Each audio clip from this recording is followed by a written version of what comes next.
আমি আজকে এঁচোড় চিংড়ি রান্না করব। এঁচোড় চিংড়ি রান্না করার জন্য এখানে কিছুটা পেঁয়াজ কুচিয়ে নিয়েছি, আলু কুচিয়ে নিয়েছি, টমেটো, আদা, রসুন। আর এখানে চিংড়ি মাছ ভালো করে বেছে ধুয়ে রেখে দিয়েছি, এটাকে আগে ভেজে নেব।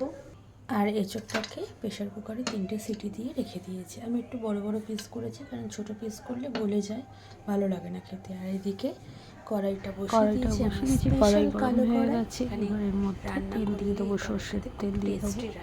অনেকে সাদা তেলে রান্না করে, সাদা তেলেও রান্না করতে পারো, আমি সর্ষের তেলই করছি। বেশ খানিকটা অয়েল দেবো।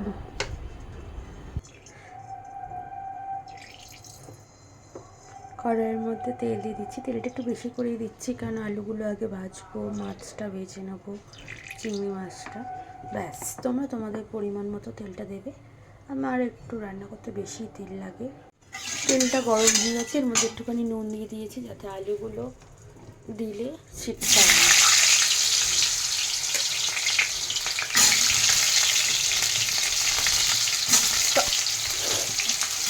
আলুগুলো ভালো করে ভেজে নেবো। মাছটার মধ্যে নুন হলুদ মাখিয়ে রেখে দিয়েছি।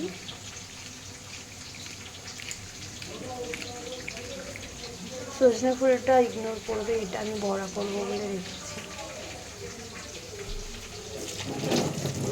আলুটাকে ভালো করে ভেজে নেবো। অনেকদিন পর আজকে একটা রান্নার ভিডিও নিয়ে এলাম, সেটাও ভিডিও করা হয়নি। আসলে ছোটো বেবি নিয়ে সময় করে উঠতে পারছি না, তাও যতটুকু পারি সেটাই শেয়ার করার চেষ্টা করি। সঙ্গে থেকে পুরো রেসিপিটা দেখতে হলে। চিংড়ি মাছগুলোকে ভালো করে ভেজে নেবো। কতক্ষণ ভাজা হোক, আবার আমি ফিরে আসছি।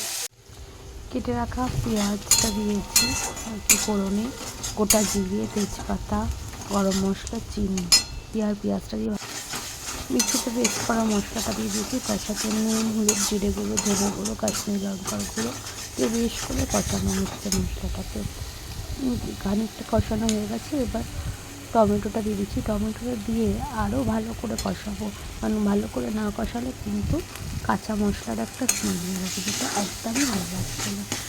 তো এবার আলুগুলো দিয়ে আরও বেশ খানিকক্ষণ কষিয়ে নেবো। তার মাঝে সামান্য একটু জল দিয়েছিলাম, নাহলে একটু ড্রাই ফ্রাই হয়ে যাচ্ছিলো।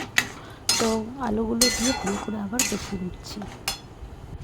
সিদ্ধ করে রাখা এঁচোড়গুলোও দিয়ে দিলাম। এবার এঁচোড়, আলু সব মশলাটা দিয়ে বেশ করে কষাতে হবে, যেমন আমরা চিকেন মাটন কষাই ওরকমভাবে কষাতে হবে, তবে আলতো হাতে, কারণ যেহেতু এঁচোড়গুলো আগে থেকে সিদ্ধ করা আছে।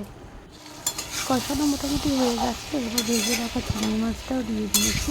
চিংড়ি মাছটা দিয়ে আবার খানিকক্ষণ কষিয়ে নেব। দেখতে পাচ্ছ কীরকম হয়েছে।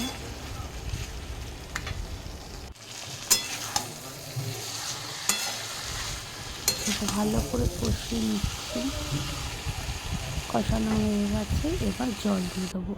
আমি ঠান্ডা জলই দিয়েছি, মানে নর্মাল টেম্পারেচারের যে জল হয়, তোমরা গরম জল করেও দিতে পারো। ঝোলটা ফুটে উঠেছে, আর এর মধ্যে একটুখানি গরম মশলা দিয়ে দিচ্ছি, আর নামানোর আগে বেশ খানিকটা ঘি দিয়ে দেবো, তাহলে জমে যাবে। ঠিক আছে, পিকটা তুলে রেখেছি। কেমন হয়েছে আমার রেসিপিটা এঁচোড় চিংড়ি, সেটা আমাকে কমেন্ট করে জানাবে। আর কারা কারা এঁচোড় চিংড়ি খেতে ভালোবাসো সেটাও আমাকে জানাতে ভুলো না।